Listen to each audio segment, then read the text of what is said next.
नमस्कार दोस्तों, स्वागत है अपने YouTube channel top trending GK में। दोस्तों, railway back to back 2025 C N के एग्जाम डेट जारी कर रहे हैं। एएलपी और टेक्नीशियन सहित 5 एग्जाम के डेट यहां पर ऑफिशियल आउट हो चुके हैं। एएलपी का एग्जाम आपका शुरू होने वाला है 16 फरवरी 2026 से। देखते हैं पांचों एग्जाम्स के डेट और उनका ऑफिशियल नोटिस। इन पांचों में से 3 एग्जाम की बात करें जो एएलपी टेक्नीशियन जेई है। साइंस के सारे सवाल एनसीईआरटी से पूछे जा रहे हैं। 2024 का आपने देख लिया और 2024 की 1500 क्वेश्चन जो पूछे एनसीईआरटी के 23 चैप्टर वाइज पूछे गए 1500 क्वेश्चंस की ई बुक आपको हमारी वेबसाइट पर मिल जाएगी। लिंक डिस्क्रिप्शन बॉक्स में विद डिटेल्ड एक्स्ट्रा फैक्ट आप डाउनलोड कर पाएंगे टीटीजे के कूपन कोड। बाकी बैक टू बैक ये एग्जाम होने जा रहे हैं तो प्रैक्टिस बेहद आवश्यक है और प्रैक्टिस में अभी समय काफ़ी कम है, तो एटलीस्ट आप 10 से 15 मॉक तो दीजिएगा। और 2026 के सारे एग्जाम्स के मॉक टेस्ट आप दे पाएंगे टेस्ट बुक पास प्रो के एक ही बार के पास में। कूपन कोड में टीटीजी की यूज़ करना, मैक्सिमम डिस्काउंट मिल जाएगा। और पास प्रो मैक्स लेंगे तो आप सब्जेक्ट और section wise chapter wise study notes भी डाउनलोड कर पाएंगे, उनको रीड कर पाएंगे। और पूरा एग्जाम ओरिएंटेड मॉक टेस्ट रहता है सारे एग्जाम्स के एक साथ। लिंक डिस्क्रिप्शन बॉक्स में है, आप चेकआउट कर सकते हो टीटीजी के कूपन कोड। तो बारी है इन एग्जाम्स डेट पर नज़र डालने की। आप देखेंगे एएलपी जो CN 01 2025 है ना, इसका एग्ज़ाम हो रहा है 16, 17, 18 फेब 2026 से। CN 02 2025 है जो टेक्नीशियन का इसका एग्ज़ाम होगा 5 से 9 मार्च 2026 से। आपको पता होगा सबसे पहले जो पैरामेडिकल का आज एग्ज़ाम डेट आया था, उसके बाद आपका जेई का भी आया है और सेक्शन कंट्रोलर का तो आपके बहुत पहले आ गया था। सेक्शन कंट्रोलर का एग्ज़ाम शुरुआत हो रही है ना आपके एग्ज़ाम की, वो CN 04 2025 से हो रही। जो सेक्शन कंट्रोलर की नई पोस्ट का इसका एग्ज़ाम 11 और 12 फेब को होगा, 2 दिन में एग्ज़ाम चलेगा। उसके बाद 12 फेब के बाद की आप बात करेंगे तो एग्ज़ाम आपके होगा एएलपी का। एएलपी के एग्ज़ाम यहाँ पर 16, 17 और 18 फेब 2026 को 3 दिन में एग्ज़ाम हो जाएगा। पिछली बार एएलपी का 5 दिन में एग्ज़ाम हुआ था।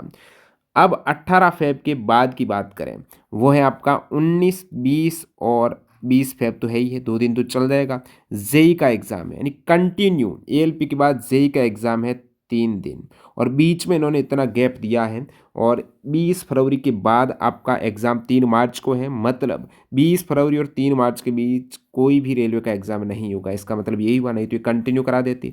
अब 3 मार्च के बाद आपका एग्ज़ाम सीधा ही टेक्नीशियन का हो रहा है 5 से 9 मार्च। 5 दिन में ये एग्ज़ाम करा रहे हैं। पिछली बार 9 दिन लगे थे इनको। 9 के बाद 10 और 11, 12 3 दिन में आपका पैरामेडिकल का एग्ज़ाम हो रहा है। तो ये पूरा आप शेड्यूल देख सकते हो एग्ज़ाम का, जो कंटिन्यू एग्ज़ाम चलेंगे। फिलहाल 12 मार्च तक आपका शेड्यूल जारी हो चुका है। कहने का मतलब जो मेजर एग्ज़ाम है आपका एएलपी टेक्नीशियन जेई, इनका शेड्यूल आ चुका है। अब बचे हुए एग्ज़ाम की बात करें तो आपका मेजर एनटीपीसी का एग्ज़ाम है। बाकी एक आइसोलेटेड कैटेगरी का एग्ज़ाम है जो मार्च में ही हो जाएगा आई थिंक, क्योंकि वो 1-2 दिन का ही एग्ज़ाम रहेगा। तो 12 मार्च के बाद वो आइसोलेटेड कैटेगरी का भी हो जाएगा। अब एनटीपीसी का एग्ज़ाम इस प्रकार ये करा रहे हैं ना, हो सकता है कि मार्च एंडिंग से स्टार्ट करा दे एनटीपीसी का। तो एनटीपीसी में भी 2 टाइप के आपको पता है, ग्रेजुएट और अंडर ग्रेजुएट। पिछली बार की बात करें तो ग्रेजुएट का एग्ज़ाम आपके हुआ था 47 शिफ्ट में और अंडर ग्रेजुएट का हुआ था 57 शिफ्ट में। 47 शिफ्ट का मतलब है 15 दिन में हुआ था और 57 शिफ्ट का मतलब है लगभग 20 दिन में हुआ था।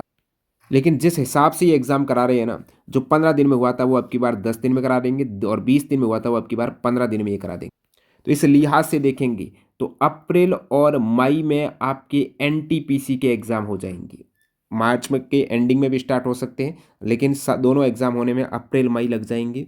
फिर आप एक्टिव रहना, जून जुलाई में आपके ग्रुप डी के भी हो जाएंगे। कहने का मतलब जुलाई तक ये सारे एग्ज़ाम खत्म करने वाले हैं सीबीडी फर्स्ट।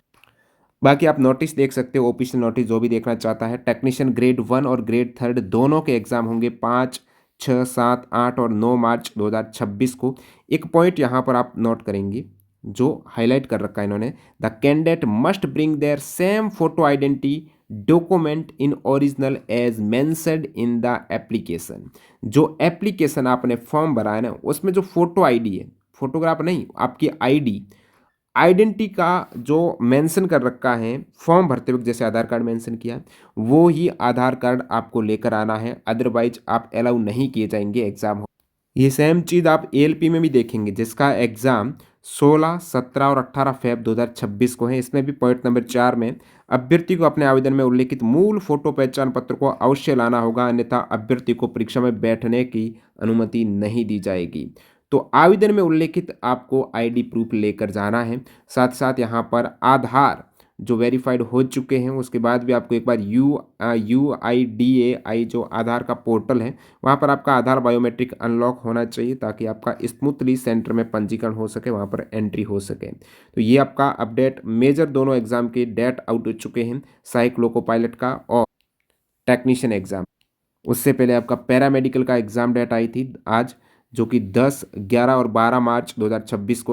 और इससे पहले आज आपने देखा है आरआरबी जेई की एग्जाम डेट जो 19 से 20 फेब और 3 मार्च 2026 को। वीडियो पूरा देखने आपका बहुत बहुत धन्यवाद। कोई भी डाउट है आप बता देना कमेंट सेक्शन में। बाकी हमारी जो ई बुक है साइंस की जीके जीएस की आपको वेबसाइट और ऐप पर मिल जाएगी, तो सारे 2024-25 के एग्जाम में पूछे गए सवाल की। मिलते हैं नए वीडियो में, बाय बाय।